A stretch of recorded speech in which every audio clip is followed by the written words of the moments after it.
From the time she was a young girl, Jean McFaddin knew she wanted to be involved in theater, not as an actress and not on a small stage, but as a director in the bright lights of the big city of New York.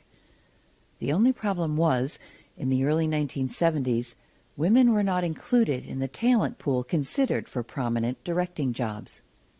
Never one to be thwarted, Jean made a plan to head to California with the goal of finding a play that she could take to New York in her directorial debut. As it turned out, the James Joyce Liquid Theater experience became Jean's ticket to directing renown in New York and far beyond. It was being done as a small creative venture by a theater group that created it, the original concept, out in California, really as a training device for themselves. And when I saw it, it was like an experience for 30 of their best friends. We got it to New York. We got the preview night. We were now not doing a show for 30. We were doing it for 300 in the Guggenheim Museum with a cast of 75. And while the theater group had been wonderful at training the new 75 performers, their leader didn't know how to structure the show, to expand it, to handle what we were faced with. Because it's one thing if you're in California and you have 30 of your best friends come and share an intimate evening with you. It's another thing if you're in New York City and you ask 300 New Yorkers straight from their jobs in their ties and high heel shoes to come and trust you.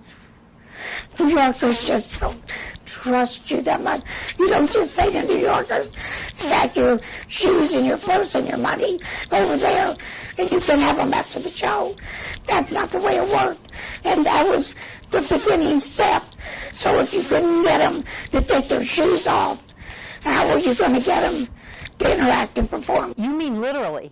Literally. Part of the play was you had to come in and take off your shoes and put your purse down? Why? Yeah. What was the point? It was, the whole show was an experience where we took 300 strangers from the streets of New York, from whatever their aspects of life were. We brought them into a space. We put them through a series of exercises to start them interacting with each other and having fun and learning to trust us. And then we broke them down from the large group of 300 with their buddies to a smaller group, not so many buddies, but still having fun, to a more intimate kind of one-on-one, get in touch with yourself moment.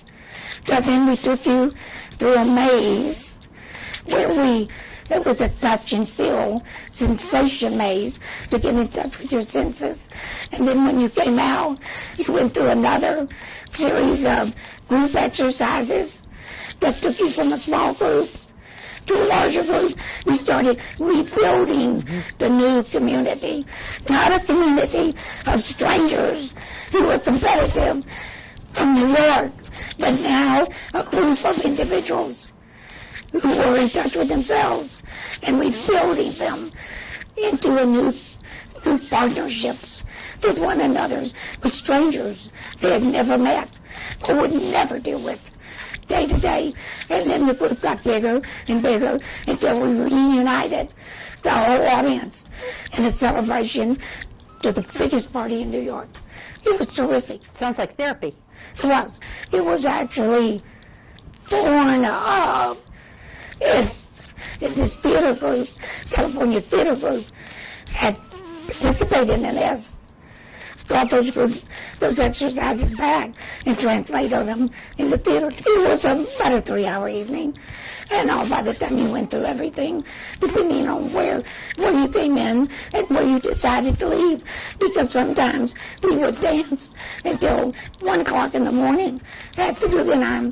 Unfortunately, when we got to preview, and we did the first preview night, the show just fell apart. It was acting like the audience was 30 relaxed people in California, not 300 New Yorkers. And as a result, it was just a disaster. And literally the director went off the edge, disappeared into the wind. And I, who was associate director and one of the producers, I ended up having that night to reconceive the entire show. And that's exactly what I did. From like midnight until the crack of dawn, and reconceived it all. And the next day we got all the cast in, and we reconceived the whole cast. Everybody was going around with the index cards so they could remember what to do. So what did you do when you rewrote this thing in 24 hours? First thing I said to myself was, how did the director and the people in California, how did they teach us? Because what we're doing, we're asking the audience to become one of us. So as a result, I just went back and I said, if I had to take the things that taught me, helped me come out, helped me reach this goal, what were they? So I said, okay, we played games. We were in the lobby. We were touching and laughing and making fun of each other. We learned one another's things. I made that act one. Act one. Everybody's got to get together, break down, start touching each other, start laughing at themselves, not being afraid that others are going to laugh at them. They're going to laugh at themselves. The original Liquid Theater didn't have that at all. It just started with go through the sensory maze, which, believe me, it was a trip. Touched and felt and blown on and kissed by strangers, sort of maze. Giving things to eat. They're going to shoot me up with marijuana in the dark. Yeah, in the dark. They're not. Those are the fears you have. You don't just go in New York. We don't just walk into dark hallways, close our eyes and walk through blindly. Step into this sand that could be glass. How do I know what it is? How do I get the trust? How do I get people to believe in me? So as a result, that was part of Act 2. But then Act 2 went further, because when you came out of Act 2, you began to reunite. And again, it was a quiet process. That whole little part was a quiet process. Once it did open, we got fabulous reviews. And we were hired by Pierre Cardin to bring it to Paris.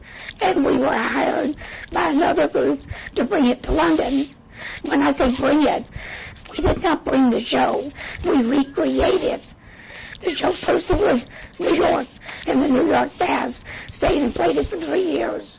Then we created a French cast that played it this by Cardin. And then we created a third cast in London, which they literally built a theater for me in Charing Cross Station.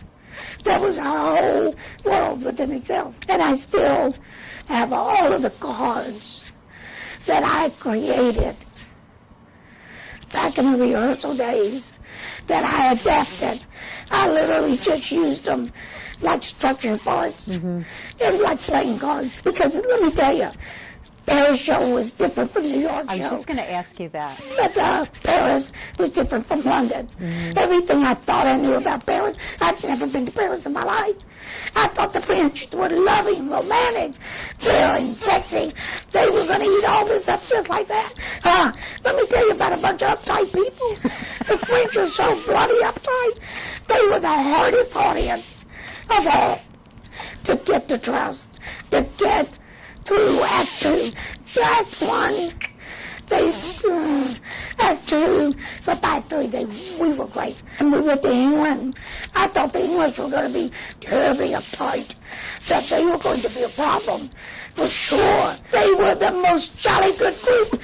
They were game for anything.